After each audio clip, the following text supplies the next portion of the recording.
नमस्कार दोस्तों, आप सभी का स्वागत है आपके अपने YouTube चैनल पीके स्टडी बस पे। तो आज की इस वीडियो में मैं वर्णमाला और तथा विराम चिन्ह का आज हम स्टार्ट करेंगे चैप्टर 1 से। जो सभी चैप्टर से हम पहले थ्योरी पढ़ेंगे, उसके बाद क्वेश्चन करेंगे। ये थोड़ा सा लॉन्ग चैप्टर है, इसी वजह से इसमें 2 से 3 दिन लग सकता है। उसके बाद हम थ्योरी करेंगे, प्रैक्टिस करवाएंगे क्वेश्चन के द्वारा। तो चलिए स्टार्ट करते हैं। एकदम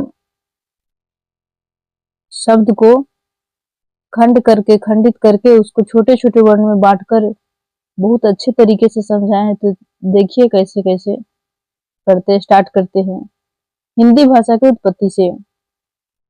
तो मेरे साथ जुड़ना मत भूलिएगा और दोस्तों के साथ शेयर कर दीजिए ज्यादा से ज्यादा। मैं प्रतिदिन साहित्य और व्याकरण का क्वेश्चन करेंगे। चलिए स्टार्ट करते हैं। हिंदी भाषा की उत्पत्ति। हिंदी भाषा की उत्पत्ति कैसे हुई है तो देखिए, पहले संस्कृत भाषा। संस्कृत भाषा से 2 भागों में बट गया, एक वैदिक संस्कृत और लौकिक संस्कृत। वैदिक संस्कृत कहते हैं वेदों की भाषा को। संस्कृत भाषा से उत्पत्ति हुई है पाली भाषा। पाली भाषा किसको कहते हैं? पाली पहले जन भाषा बनी, फिर साहित्यिक भाषा बनी। पाली भाषा से उत्पत्ति हुई है प्राकृत भाषा। प्राकृत भाषा, प्राकृत जैन धर्म जो कि महावीर स्वामी के प्रचार की भाषा है। बोले महावीर स्वामी के प्रचार की भाषा कौन सी है? तो प्राकृत भाषा है, जैन धर्म है। देखिए पाली भाषा, पाली भारत की पहली देश भाषा या जन भाषा है। पाली बौद्ध धर्म के प्रचार की भाषा है। प्राकृत भाषा से उत्पत्ति हुई है अभ्रंश भाषा, जिसे पूर्व अभ्रंश, इसको राहुल संकृत्यायन आजमगढ़ ने इससे पुरानी हिंदी कहा है। उसके बाद है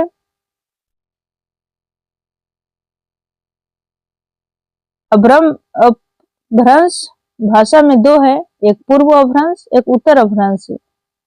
पूर्व में इसको राहुल संकृत्याय आजमगढ़ ने इसे पुरानी हिंदी कहा है, और उत्तर अपभ्रंश में इसको चंद्रधर शर्मा गुलेरी जी ने, जो कि पंजाब से हैं, इन्हें पुरानी हिंदी कहा है। अपभ्रंश भाषा का बिगड़ा हुआ रूप है अभट। अपभ्रंश भाषा से उत्पत्ति हुई है हिंदी भाषा। तो हिंदी भाषा कौन सी भाषा से उत्पत्ति हुई? तो अपभ्रंश भाषा से उत्पत्ति हुई है। और अपभ्रंश भाषा का ही बिगड़ा रूप कौन सा है? तो अभट है। विद्यापति ने इसे देसिल बैना कहा है। उसके बाद देखिए भाषा की लिपि। भाषा की लिपि, हिंदी भाषा की लिपि देवनागरी होती है, जिसका अर्थ होता है देवताओं को नगर से संबंधित भाषा। अब लिपि देखिए, ब्राह्मणी लिपि, ये अधिकतर भारतीयों की जननी है। ब्राह्मणी लिपि से उद्गम हुई है देवनागरी लिपि का। जननी यानी कि माता है। भारतीयों की लिपि कौन सी है? तो भारतीय की लिपि देवनागरी है। देवनागरी लिपि 2 भागों में बंटता है। यह हिंदी भाषा की लिपि है। यह लिपि रोमन, अरबी, चीनी लिपि से ज्यादा वैज्ञानिक है। देवनागरी लिपि 3 भागों में है। देवनागरी लिपि का उपयोग कैसे करते हैं? तो देवनागरी लिपि बाएं से दाएं लिखी जाती है। देवनागरी लिपि में प्रत्येक वर्ण पर एक रेखा खींची जाती है, जिसे शिरोरेखा कहते हैं। जैसे क, ख, हम यहाँ पे क लिख दिए तो अच्छा नहीं दिखता। जब तक शिरोरेखा हम नहीं खींचेंगे तब तक अच्छा नहीं दिखते। इसको हम शिरोरेखा कहते हैं, जो कि देवनागरी लिपि में प्रत्येक वर्णों पर एक रेखा खींची जाती है, जिसको शिरोरेखा कहते हैं। देवनागरी लिपि में कुछ वर्णों के ऊपर शिरोरेखा कटी हुई होती है, जैसे ध, भ, थ, छ, ये सब लिखते हैं तो इसमें क्या होता है? शिरोरेखा कटी हुई होती है। उदाहरण देखिए, अध्येता, स्थान, ऋषभ आदि। इसमें जीरो रेखा कटी हुई होती है। कुछ नोट में इंपोर्टेंट पॉइंट दिया है। हिंदी नागरी वर्ण चिन्हों में लिखी जाती है, जिसे नागरी लिपि या देवनागरी लिपि कहते हैं। देवनागरी लिपि की कई भाषाओं की लिपि है, जैसे संस्कृत, हिंदी, मराठी, नेपाली, कोकरी, पाली आदि। इस सब भाषाओं की लिपि कौन सी है? तो देवनागरी लिपि है। कुछ नोट में इंपोर्टेंट पॉइंट दिया हुआ है। उपर्युक्त के आधार पर कहा जा सकता है कि हिंदी की जननी अपभ्रंश है एवं हिंदी की आदि जननी पूछे तो संस्कृत है। ये काफी ज्यादा इम्पोर्टेंट है कि हिंदी की जननी पूछे तो अपभ्रंश है और हिंदी की आदि जननी तो संस्कृत है। तो बाद देखिए हिंदी क्या करती है? तो हिंदी भाषा विचारों की अभिव्यक्त करने का एक माध्यम है। हिंदी क्या है? तो हिंदी एक भाषा है। भाषा शब्द बनी है किससे? तो संस्कृत से बनी है। संस्कृत जो कि भाष धातु से, इसका अर्थ होता है भाखना या बोलना। भाष का अर्थ होता है भाखना या बोलना। एक भाषा क्या है? हिंदी क्या है? एक भाषा है। भाषा की लघुतम इकाई है। तो ध्वनि कहते हैं। ध्वनि को व्यक्त करने का माध्यम क्या है? तो ध्वनि को व्यक्त करने का माध्यम एक प्रकार का संकेत या चिन्ह होते हैं। लिपि क्या है? तो लिपि वर्ण या अक्षर है। उसके बाद देखिए अन्य भाषाओं की लिपियां कौन कौन सी है? अंग्रेजी भाषा की लिपि है रोमन लिपि। उर्दू भाषा की लिपि है फारसी अरबी लिपि, जिसको नास्तलिक लिपि भी कहते हैं। यह दाएं से बाएं लिखी जाती है। पंजाबी भाषा की लिपि है गुरुमुखी लिपि। गुरुमुखी लिपि। उसके बाद है चीनी भाषा की लिपि हांजी अथवा चीनी भावचित्र लिपि, जिसको खरोष्टी लिपि भी कहते हैं। चीनी भाषा का नाम मंडारिन है। चीन में चलने वाली मुद्रा को युआन कहते हैं। रेनम्बी झाओ तथा फेन है। एक युआन कहते हैं 10 झाओ को, और 10 झाओ बराबर 100 फेन होता है। कुछ नोट में इंपोर्टेंट पॉइंट दिया हुआ है, जो देखिए भारत के उत्तर प्रदेश राज्य की द्वितीय राजकीय भाषा उर्दू है, जिसे 1989 में मान्यता मिली थी। भाषा क्या है? तो भाषा की पूर्ण सार्थक इकाई उसको वाक्य कहते हैं। वाक्य से छोटी इकाई को उपवाक्य कहते हैं। उपवाक्य से छोटी इकाई को पदबंध कहते हैं, और पदबंध से छोटी इकाई को पद या शब्द कहते हैं। और पद या शब्द से छोटी इकाई को क्या कहते हैं? तो वर्ण अक्षर कहते हैं। और अक्षर से छोटी इकाई को क्या कहते हैं? तो ध्वनि या वर्ण कहते हैं। एक एक शब्द को हम खंडित कर करके हम बताएंगे, जिससे समझने में आपको आसानी से समझ में आ जाए, थोड़ा सा भी कठिनाई नहीं हो। तो चलिए देखिए वाक्य किसको कहते हैं? तब भाषा की पूर्ण सार्थक इकाई है, जिसको वाक्य कहते हैं। वाक्य से छोटी इकाई वाक्य कैसे बनते हैं? तो देखिए तुम यहाँ मत आओ क्योंकि तुम सही नहीं हो। ये क्या है? तुम सही नहीं हो, ये क्या है? तो वाक्य है। उसके बाद देखिए उपवाक्य है तुम सही नहीं हो। तुम यहाँ मत आओ क्योंकि तुम सही नहीं हो, तो ये टोटल वाक्य हो गया। इसमें उपवाक्य पूछे तो तुम सही नहीं हो, ये उपवाक्य हो गया। उपवाक्य से छोटी इकाई पदबंध हो गया। पदबंध में कर्ता कर्म क्रिया द्वारा वाक्यों का निर्माण होता है। पदबंध से छोटी इकाई पद या शब्द हो गया। तो पद या शब्द किसको कहते हैं? तो भाषा की सार्थक लोकतम इकाई को पद या शब्द कहते हैं।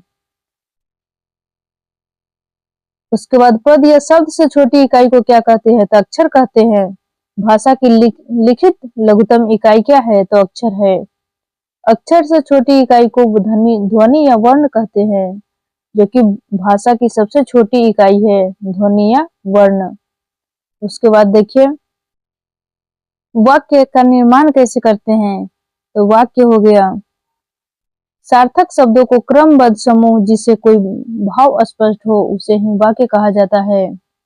उपवाक्य किसको कहते हैं? तो ऐसा पद समूह जिसका अपना अर्थ हो, जो एक वाक्य का भाग हो, उसको वो उपवाक्य कहलाता है। पदबंध किसको कहते हैं? तो जब दो या दो से अधिक पद या शब्द नियत क्रम और निश्चित अर्थ में किसी पद का कार्य करता है उसे पदबंध कहते हैं। पद या शब्द किसे कहते हैं?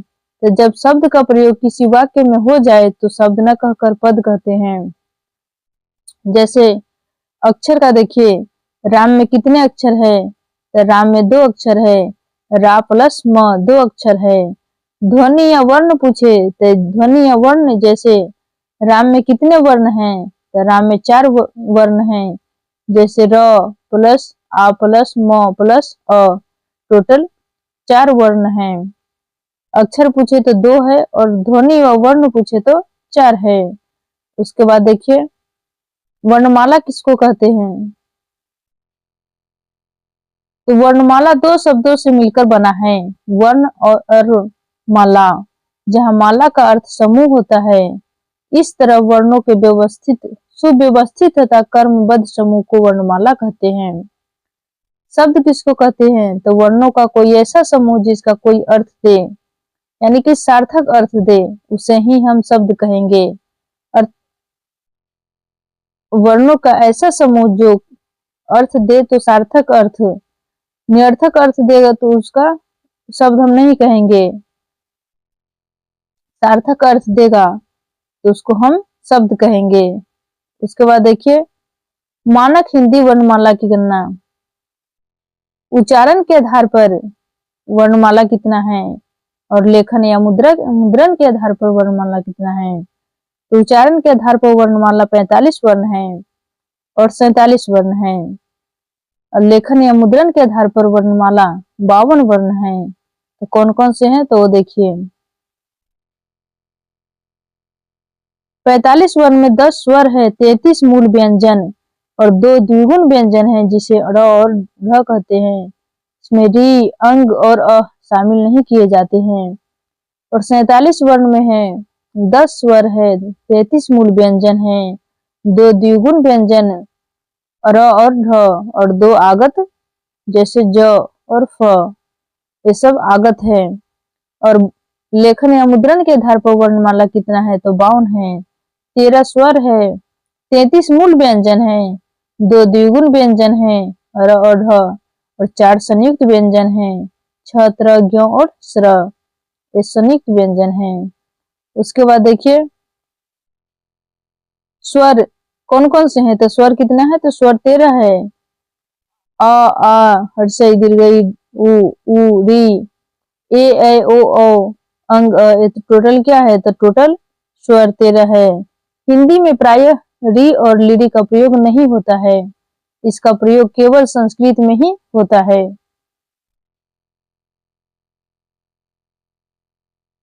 वर्ण किसे कहते हैं? तो वर्ण या अक्षर का अर्थ होता है अक्षर शब्द मिलकर बना है, जिसका नाश या विनाश न हो उसे हम वर्ण या अक्षर कहते हैं। संस्कृत में कहा गया है न क्षरति इति अक्षर, अक्षर अ उपसर्ग हो गया और क्षर मूल शब्द है। अ का अर्थ होता है नहीं, के बिना, और क्षर का अर्थ होता है विनाश या नाश। तो इसीलिए इसका परिभाषा दिया हुआ है, जिसका नाश या विनाश नहीं हो, न हो, उसे वर्ण या अक्षर कहते हैं। संस्कृत में कहा गया है कि न क्षरति इति अक्षरः। उसको भाषा की सबसे छोटी इकाई क्या है? तो भाषा की सबसे छोटी इकाई ध्वनि है और इस ध्वनि को वर्ण कहते हैं। हिंदी भाषा में कुल वर्ण पूछे तो कुल 52 वर्ण होते हैं,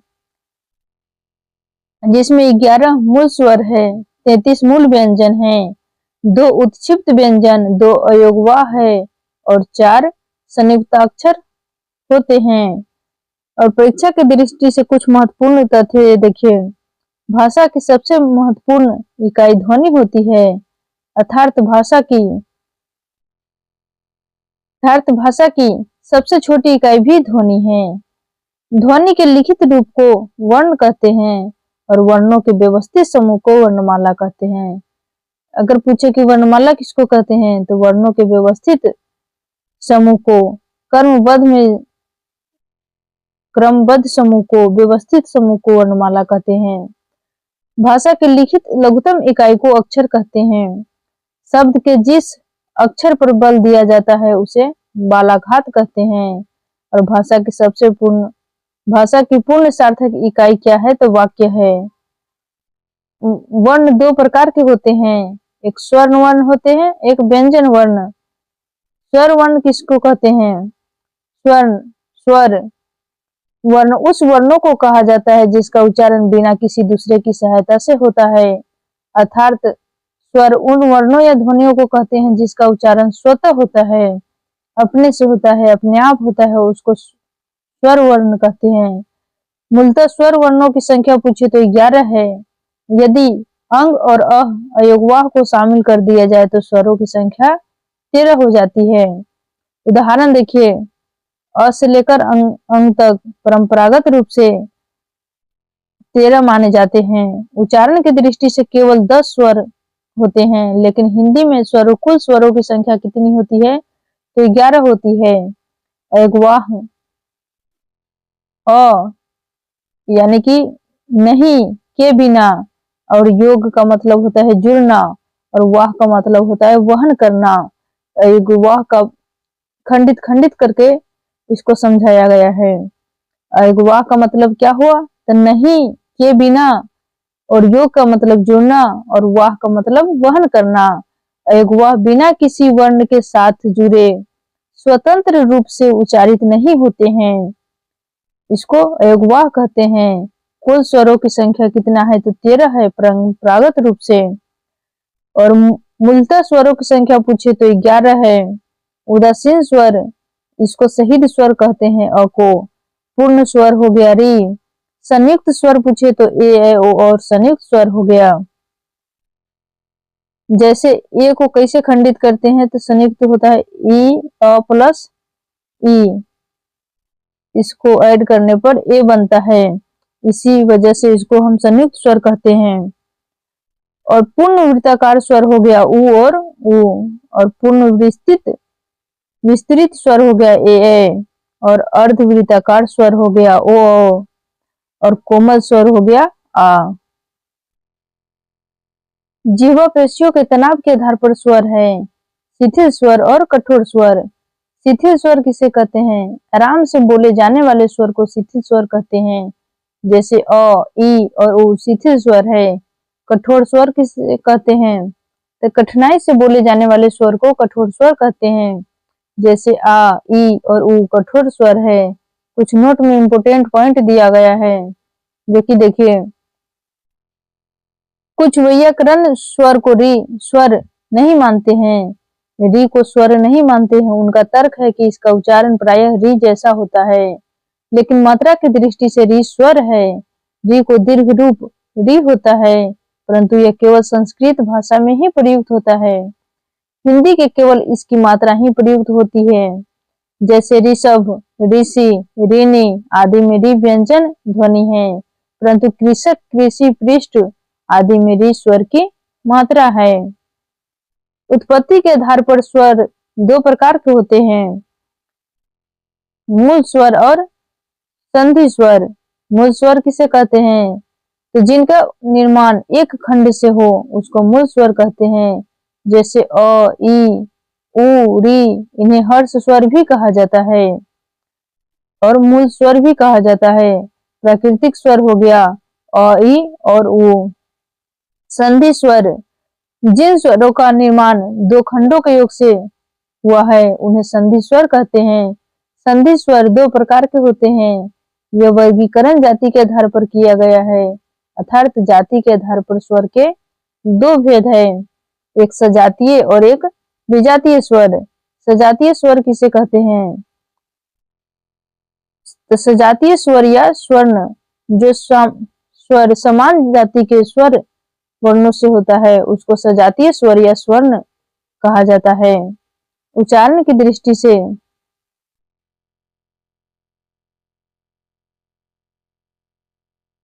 उच्चारण की दृष्टि से बोलने में लगने वाला समय की मात्रा के आधार पर देखिए क्या है।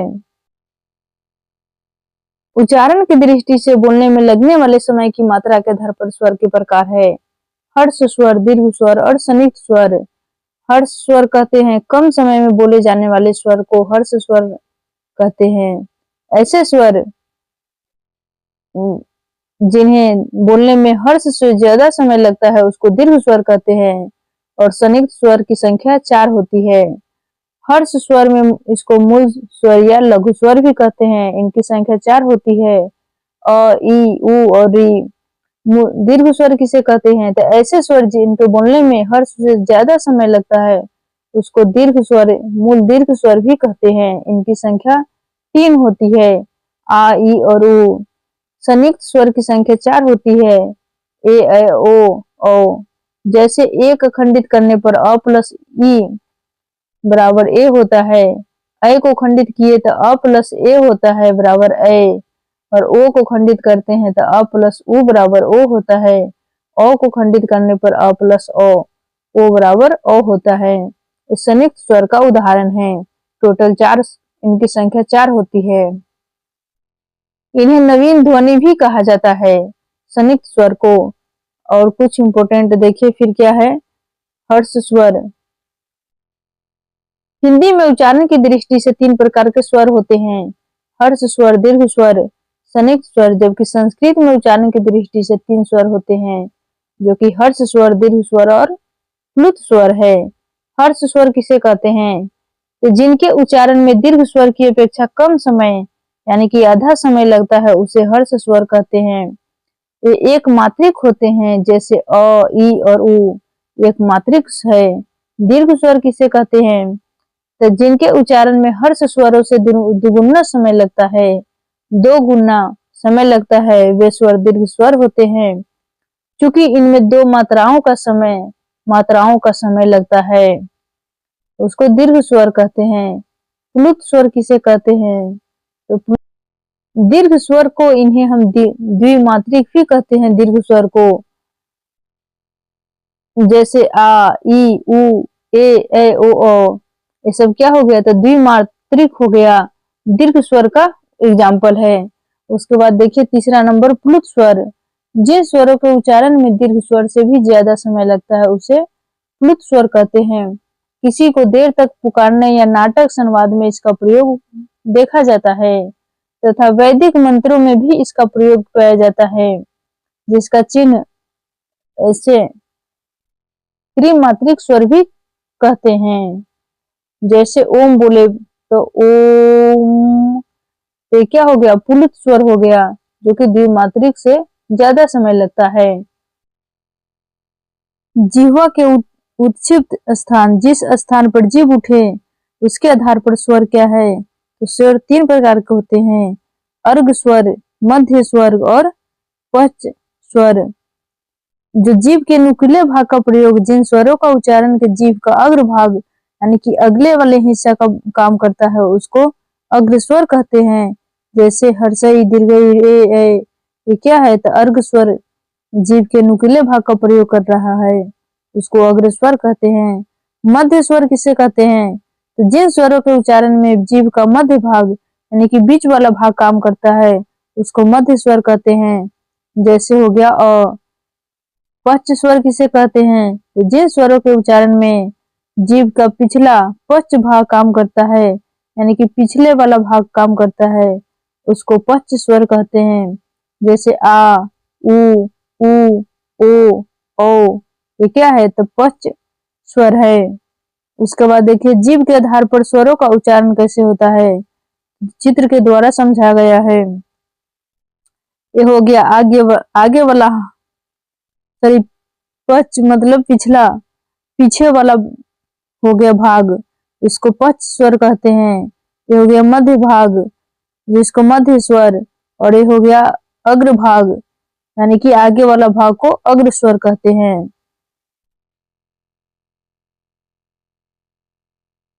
उसके बाद देखिए होस्ट या होठों की स्थिति के आधार पर स्वर कितना है तो स्वर 2 प्रकार के होते हैं। एक अवृत मुखी स्वर और दूसरा है विवृति मुखी स्वर। जिन स्वरों के उच्चारण में होठ गोलाकार न हो अर्थात किसी अन्य रूप में रहे उसको अवृत मुखी स्वर कहते हैं। जैसे अ, आ, ई, ए ये क्या है? तो अवृत मुखी स्वर का उदाहरण है। विवृत मुखी स्वर जिन स्वरों के उच्चारण में होठ गोलाकार स्थिति में हो उसे विवृत मुखी स्वर कहते हैं। जैसे उ, ओ, औ ये क्या है? तो विवृत मुखी स्वर है।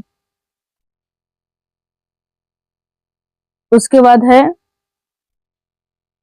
मुख द्वार या मुख विवर के खुलने के आधार पर स्वर। संवृत स्वर 4 प्रकार के होते हैं। संवृत स्वर, अर्ध संवृत स्वर यानी कि हाफ क्लोज, संवृत स्वर क्लोज, अर्ध संवृत स्वर हाफ क्लोज, विवृत स्वर ओपन और अर्ध विवृत स्वर हाफ ओपन। अब क्या कहते हैं संवृत स्वर का परिभाषा देखिए। जिन स्वरों के उच्चारण में मुख द्वार लगभग बंद रहता है उसको संवृत स्वर कहते हैं। जैसे ई, उ, री ये क्या है? तो संवृत स्वर है। अर्ध संवृत स्वर जिन स्वरों के उच्चारण में मुख द्वार आधा बंद रहता है उसको अर्ध संवृत स्वर कहते हैं। जैसे ए, ओ ये क्या है? तो अर्ध संवृत स्वर है। विवृत स्वर यानी कि ओपन जिन स्वरों के उच्चारण में मुख द्वार पूरा खुला रहता है उसको विवृत स्वर कहते हैं। जैसे आ। और अर्ध विवृत स्वर हाफ ओपन जिन स्वरों के उच्चारण में मुख द्वार आधा खुला रहता है उसको अर्ध विवृत स्वर कहते हैं। जैसे ए, ओ, आ ये क्या है? तो अर्ध विवृत स्वर का उदाहरण है। उसके बाद देखिए हवा व नाक व मुख के आधार पर निकलने वाला स्वर 2 प्रकार के होते हैं। एक अनुनासिक स्वर होते हैं, एक निर्नुनासिक स्वर होते हैं। अनुनासिक स्वर किसे कहते हैं? तो जिन स्वरों के उच्चारण में हवा मुंह के साथ साथ नाक से निकलती है। जैसे अंग, इंग, एंग, ओंग ये क्या है? तो अनुनासिक स्वर है। आंख, मां, पहुंच, दांत, मुंह, गाए, जाए में आदि इत्यादि शब्दों का उच्चारण में करने वाला वायु मुख एवं नाक दोनों से बाहर आती है। इसी को अनुनासिक स्वर कहते हैं। निर्नुनासिक स्वर किसे कहते हैं? तो जिन स्वरों के उच्चारण में हवा केवल मुंह से निकलती है और नाक से नहीं उसको निर्नुनासिक स्वर कहते हैं। जैसे अ, आ, ई इसको उदाहरण देखें तो आप, वह, पेड़, कलम, बिल्ली आदि शब्दों के उच्चारण में वायु केवल मुख से बाहर आती है उसको निर्नुनासिक स्वर कहते हैं। स्वरों के उच्चारण स्थान कैसे है? तो अ, आ और अह इसको कंठ स्वर कहते हैं। ये स्वर कंठ से बोले जाते हैं इसीलिए इसे कंठ स्वर कहते हैं। ई ये स्वर तालु से बोले जाते हैं इसीलिए इसे तालव्य स्वर कहते हैं। और उ ये स्वर होस्ट यानी कि होठ से बोले जाते हैं इसीलिए इसे होष्टीय स्वर कहते हैं, होस्ट स्वर कहते हैं।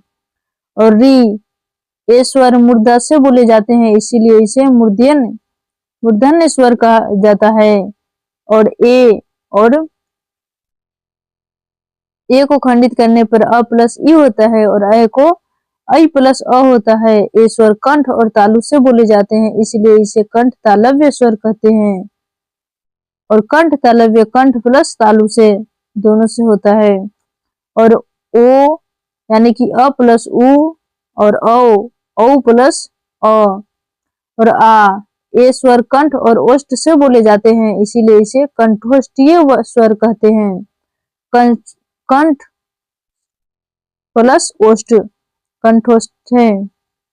उसके बाद फिगर के द्वारा देखिए कैसे कैसे है। उच्चारण का स्थान देखिए तो नासिक्य हो गया जो कि नाक से, अंग नासिक्य, मूर्धा से बोले तो हो गया री।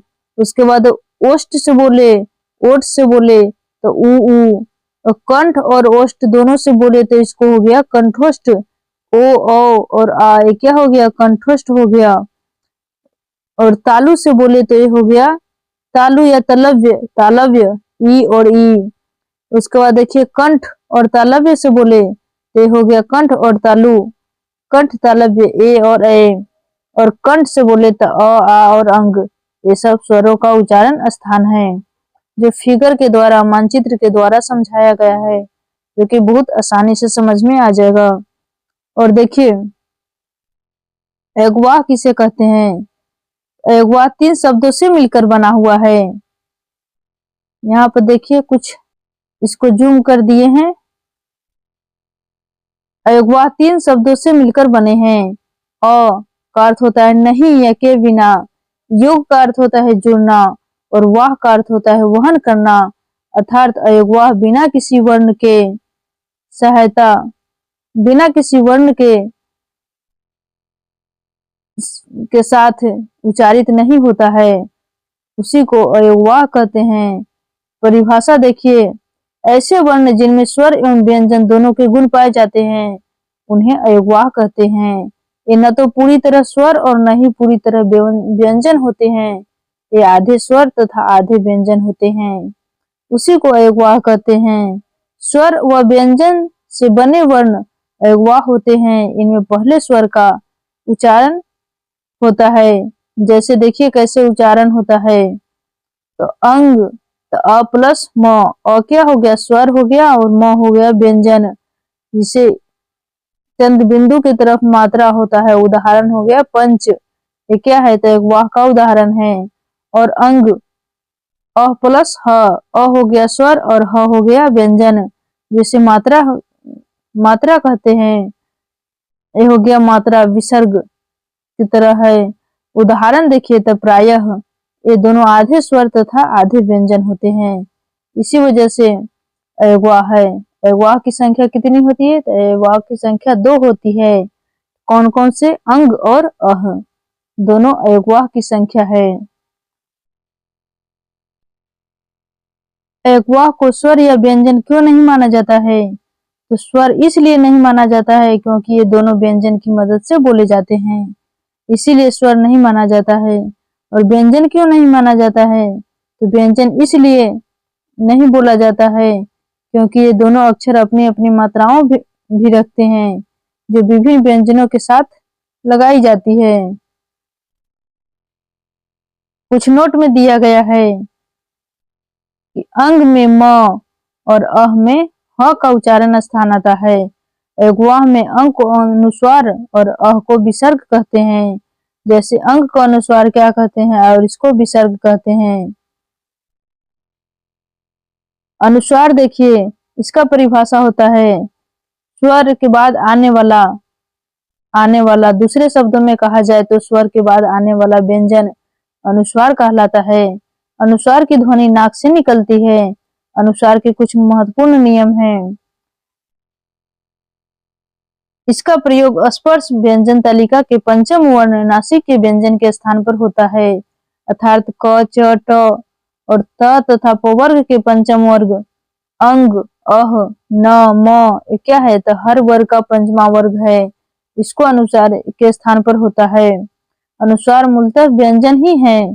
जैसे उदाहरण में देखिए तो गंगा जो कि संस्कृत में लिखा गया है और हिंदी में गंगा इसे लिखते हैं। पंच जो कि संस्कृत में है, पंच हिंदी में इसे लिखते हैं। और अंक जो कि संस्कृत में है। और शंख, चंचल, डंडा, गंदा, कंपन इत्यादि। अनुस्वार किसको कहते हैं? यदि अनुस्वार के बाद यदि य, र, ल, व, स मूर्धन्य से तलावे से मूर्धन्य से दंती से ह वर्ण आते हैं जो कि किसी वर्ग में सम्मिलित नहीं होते हैं तो केवल अनुस्वार का ही प्रयोग किया जाता है, तब उसे किसी वर्ण में बदला नहीं जा सकता है। उदाहरण देखिए संयम, संरक्षण, संरचना, अंश आदि, ये सब क्या है तो उदाहरण है। स्पष्ट करके देखिए क्या लिखा गया है। यहाँ अनुस्वार के बाद य, र और तलावे स वर्ण है, जो किसी वर्ग के अंतर्गत आते ही नहीं आते हैं। इसीलिए इन वर्णों पर बिंदु ही लगेगा। और जब पंचमाक्षर यानी कि हर वर्ग का पंचमा अक्षर अंग न, म, न और म एक साथ हो तो वहां पर आधे पंच वर्णों का प्रयोग किया जाता है, वहां अनुस्वार नहीं लगता है। उदाहरण के देखिए, समान तो क्या है, तो एक साथ दो पंचमाक्षर है। उन्नति, चमच, प्रसन्नता, अन्न, सम्मेलन, उन्मुख, मृन्मय आदि। उसके बाद देखिए विसर्ग। विसर्ग किसको कहते हैं, तो इसका परिभाषा है, विसर्ग संस्कृत भाषा का शब्द है जिसका अर्थ होता है विस्तार या बाहरी ध्वनि। यह शब्द संस्कृत व्याकरण में प्रयुक्त होता है। विसर्ग को बाहरी ध्वनि भी कहा जाता है क्योंकि इसका उच्चारण आवाज को समाप्त करते समय होता है और ध्वनियों को विस्तृत करता है। विसर्ग यानी कि दो मात्रा, द्विमात्रा कहते हैं। चिन्ह के रूप में पहचाना जाता है तो इसे किसी शब्द के अंत में प्रयोग किया जाता है, जैसे प्रातः, प्रायः, रामः, अंतः, देवः। ये क्या हो गया, तो विसर्ग का उदाहरण है। उसके बाद देखिए, इसका उच्चारण ह के समान होता है। विसर्ग का ह ध्वनि सघोष है, वहीं विसर्ग ध्वनि क्या है, तो सघोष है। कुछ नोट में दिया, अनुस्वार और विसर्ग लेखन की दृष्टि से स्वर होते हैं जबकि उच्चारण की दृष्टि से क्या होते हैं, तो व्यंजन होते हैं। कुछ आगत ध्वनि है। आगत ध्वनियां किसको कहते हैं, तो आगत ध्वनियां वे ध्वनियां होती है जो अरबी, फारसी, उर्दू, अंग्रेजी इत्यादि भाषाओं का शब्दों का शुद्ध रूप से हिंदी में प्रयोग करने के लिए उपयोग की जाती है, उसको आगत ध्वनियां कहते हैं। आगत ध्वनियां दो प्रकार की होती है।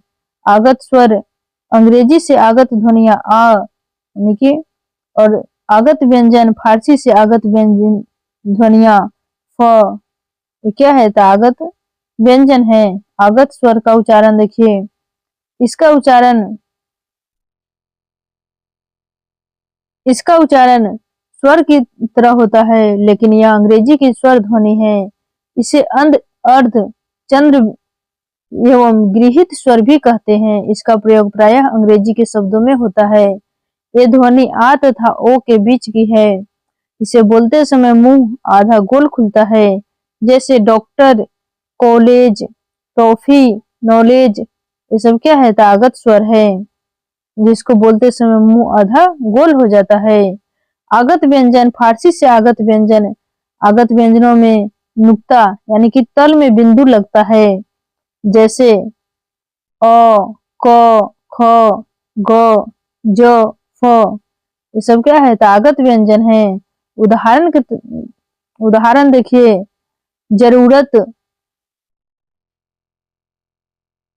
जरूरत, जेवर, इज्जत, जज्बात, जीरो, फना, फर्ज, फरियाद, फजीहत, फिता, फीसदी, जेबरा, जज, पिज्जा, ब्लेजर आदि। ये सब क्या है, तागत व्यंजन का उदाहरण है।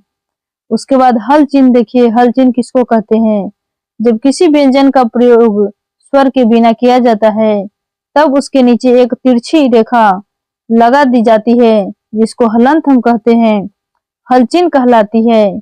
उदाहरण हड्डी, मिट्टी, उड्डयन आदि। ये सब क्या है, तो हल चिन्ह का उदाहरण है। व्यंजन के अंत में होने वाला शब्द हलंत कहलाते हैं। इसका उदाहरण है जगत, विहद, अकस्मात, पश्चात। ये सब क्या है, तो हल चिन्ह का उदाहरण है। Thanks for watching us. मिलेंगे नेक्स्ट वीडियो में, तब तक के लिए इतना ही। जय हिंद, जय भारत।